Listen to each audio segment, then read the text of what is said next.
안녕하세요. 교통사고 전문 보상가배상TV입니다. 이번 사고에서 눈에 띄는 점 어떤 게 있을까요? 결국은 뒷차가 다 책임져야 되는. 명백하게 무과실이 나와야 되는 사고입니다. 안녕하세요. 교통사고 보험 전문 전경근 변호사입니다. 이번 영상에서 설명드릴 보상과 배상 성공 사례는 이 앞에 있던 가해 차량이 갑자기 차선 변경을 하면서 피해자 앞으로 끼어들었고요. 이 뒤에서 달리던 피해자 차량이 멈추지 못하고 가해 차량을 뒤에서 추돌하면서 차가 전복되는 사고가 발생해서 피해자가 큰 부상을 입게 되자 피해자가 가해 차량의 보험사에 대해서 손해배상을 청구한 사례입니다. 이 사건에서 피해자는 차를 타고 총 2차선 도로 중에서 1차로를 달리고 있었는데요. 앞에 2차로에 있던 차가 갑자기 1차로로 차선 변경을 하면서 끼어들었습니다. 뒤에서 달리고 있었던 피해자는 가해 차량이 앞을 가로막히자 미처 속도를 줄이거나 피하지 못하고 그대로 추돌하게 되었는데요. 이 추돌 자체도 큰 충격이었지만 충격을 받고 피해자의 차량이 뒤집어지면서 피해자는 이 차량 전복으로 인해 온몸에 큰 부상을 입게 됐습니다. 자, 특히 운전자의 창문 쪽에 있는 이 좌측 팔과 손을 크게 다쳤고요. 또 흉터도 심하게 남았습니다. 피해자분은 저희 보상과 배상의 사건을 위임해 주셨고 가해 차량 보험사를 상대로 손해배상 소송이 시작되었습니다. 자, 이 사건에서 보험사는 과속 문제, 안전벨트 착용 문제, 흉터 추상장애 문제 등 여러 가지로 문제를 제기했습니다. 자, 과속에 관해서는 가해 차량이 차선 변경을 한 것은 정당하고 오히려 피해자가 과속을 하다가 못 멈추고 못 피해서 사고가 발생한 것이기 때문에 피해자의 잘못이 훨씬 더 크다고 주장했습니다. 또 안전벨트 착용에 관해서 사고 당시의 사진을 보면 안전벨트가 이렇게 고장나지 않은 상태인데 이 사고 정도를 감안하면 안전벨트를 착용했다고 전제를 했을 때 이게 늘어진 상태로 고장이 나는 게 정상이니까 피해자는 사고가 났을 때 안전벨트를 안 매고 있었다고 주장했습니다. 또 이 흉터 추상장애와 관련해서 피해자는 건설 현장에서 일하는 사람인데 팔에 남은 흉터가 이게 장애로 인정되는 게 맞냐 이러면서 문제를 제기했습니다.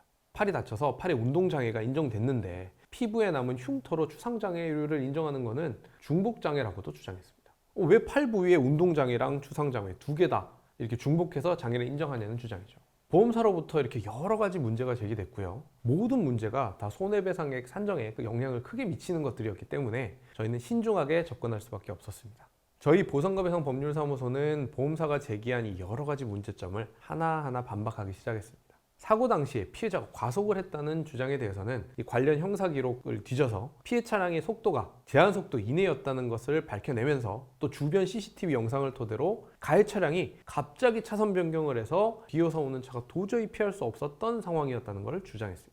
피해자가 안전벨트를 착용하지 않았다는 주장에 대해서는 이번 교통사고는 차가 전복돼서 이렇게 날아갈 정도로 큰 사고였지만 피해자의 피해는 이 왼쪽 팔과 손, 어깨 여기에 집중되었다는 점을 비교하면서 만약 보험사 말대로 피해자가 안전벨트를 착용하지 않았었다면 이 정도 부상으로 끝나는 것이 아니라 차 밖으로 피해자가 튕겨져 나가거나 사망에까지 이를 수 있었다는 것을 입증했습니다. 흉터 추상장애가 인정되어서는 안 된다는 주장에 대해서 이 부상 부위가 팔 그리고 손에 넓은 부위로 퍼져 있고요. 여름에 반팔 옷을 입으면 이렇게 많이 노출되는 신체 부위인데다가 이 흉터가 직접적으로 어떤 육체적 장애를 가져오는 것은 아니지만 장내 취직, 이직 과정에서 흉터가 있으면 영향을 미칠 정도로 큰 흉터이기 때문에 결과론적으로 노동력 상실에 영향을 미치고 이 팔의 운동과는 별개의 불이익을 가져오기 때문에 장애가 중복으로 인정된 것이 아니라고 주장했습니다.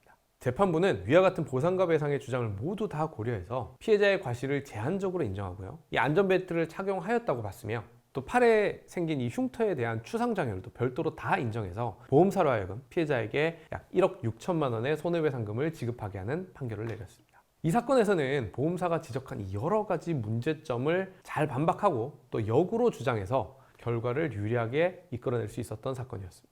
앞 차량이 차선 변경을 하면서 끼어들고요. 또 뒤에서 오는 차량이 미처 피하지 못하고 추돌하는 사고는 평소에 도로에서도 많이 발생합니다. 이 유형의 사고는 이 차선 변경이라는 요소와 후방 추돌이라는 요소가 복합적으로 꼬여 있기 때문에 이 사고 상황에 따라서는 과실 비율이 아주 극명하게 갈리게 되는데요.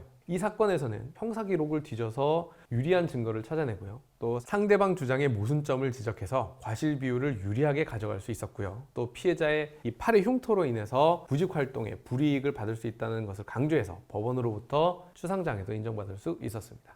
이번에 설명드릴 성공 사례는 여기까지입니다. 설명드린 내용 중에 이해하기 어려운 내용이나 더 자세히 알고 싶은 내용이 있으시다면 저희 보상과 배상 홈페이지와 유튜브 채널을 검색하시면 더 많은 정보를 찾아보실 수 있습니다. 그리고 만약 내가 교통사고를 당하고 이거 처음부터 어떻게 대처해야 될지 방법을 잘 모르시겠다면 혼자 고민하지 마시고요. 저희 보상과 배상 대표전화, 카카오톡, 카페로 문의 주시면 상담이 가능하니까요. 참고해 주시고요. 다음 영상에서 더욱 유익한 내용으로 찾아뵙겠습니다. 감사합니다.